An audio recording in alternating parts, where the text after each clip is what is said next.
dame moraju same da se spuštaju niz stepenice. Reci mi gde se videla dame i... Dva koraka iza nas u svakom slučaju. Dobro večer, draga publiko, dobrodošli. Polufinale večeras. Ja mislim da to zaslužuje aplauz. Ne znam šta vi mislite o tome, ha? Ne?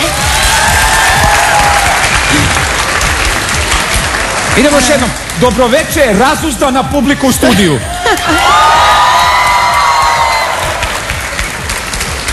Evo ja ću još jednom... Dobroveče, potpuno blesava publika u studiju. Nikolina pokušava da te nadglasa. Dobro. Dopustit ćemo još ovaj put. Pretposljednji put, Milane, ću ti to dopustiti, a onda više nikada neću. Dakle, dobro večer, Hrvatska, Srbija, Bosna i Hercegovina, Crna Gora i Makedonija. Pretposljednji put. Znate li šta to znači? To znači da smo ušli u polufinale. Dakle, još jedna emisija nas dijeli, osim ove, naravno, od našeg konačnog pobjednika. Od pobjednika Operacije Trijumf, izabrat ćemo ga sutra. Sada ću ja vrištati jer niko drugi. Pobjednik prve Operacije Trijumf. Ali šta vam je večeras? Pa uzbuđeni su, ne mogu jednostavno da uzbuđenja neće da ne reaguju. Dobro večer i žiriju. Ja moram konačno da priznam žiri kakvog sam od uvek želeo u pravom sastavu. Evo ga.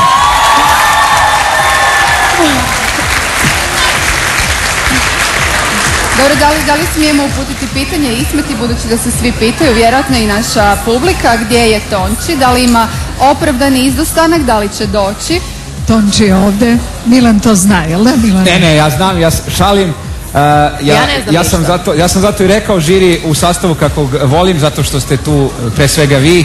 Prelepa, simpatična Ispeta, ali tu je i moj dragi Tonči, ali imao je malu nezgodu i on će se upravo sada nama pridružiti na jedan neobičan način. Molim vas, aplauz za Tončija Kuljića. S koje strane ga očekujemo? Tonči, pa gospodine Kuljiću, vama uopće nije loše. Ja mislim da on ovo sve glumi, tako da bi mogao da ga... Tonči, da li želite možda da ja zamenim neko devojaka? Ne, najbolje je da staneš tamo i pružiš ruku, Tončiju. Bi bilo onda Tonči jump around. No dobro, gospodine Kuljiću, drago nam je da vas vidimo. Gospodine Kuljiću, poštovanje. Eto, malo na propuhu ste stajali, vidimo, da, dobro. Ili nogomet ili košarka. Nadam se da vam mlade dame ublažavaju tu bol. Eto tako je, da ne kažete, dragi gledatelji, da je sport uvijek zdrav.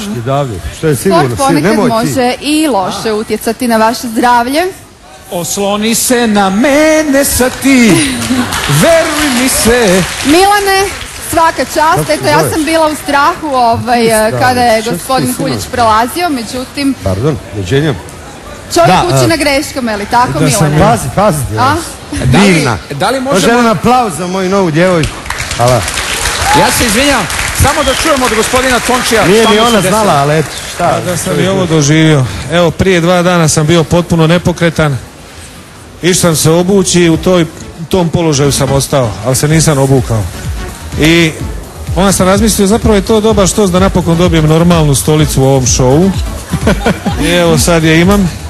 A i ti ćeš biti milostiv danas, valjda, prema meni. Tonči, evo... Vidiš da sam u sportskoj varijanti. Meni sad napadne svašta, ali ne. I meni isto. On ti je sihre i bacio.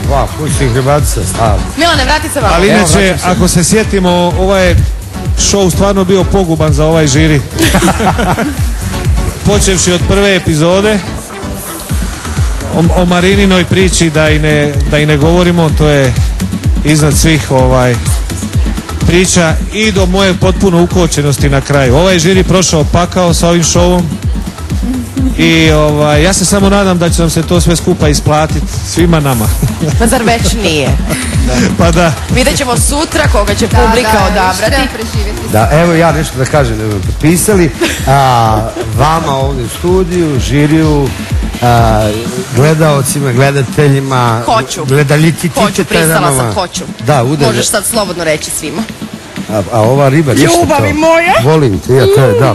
Ne, htio sam reći srećno novo ljeto, svako dobro vam želim i eto.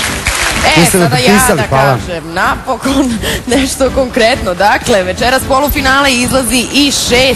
student sa akademije. Sutra ih u finalu ostaje 5. Linije se neće zatvarati sve do sutra kada budemo i proglasili pobednika. Napravit će se presek vaših glasova u 23. Dakle, do tada možete glasati, tada će izaći jedan student, a posle toga naravno vaši glasovi nastavljaju dalje, vi glasate i dalje za pobednika, pa ćemo vidjeti dokle će nas to dovesti, odnosno ko će sutra pobediti. Da. Pa da.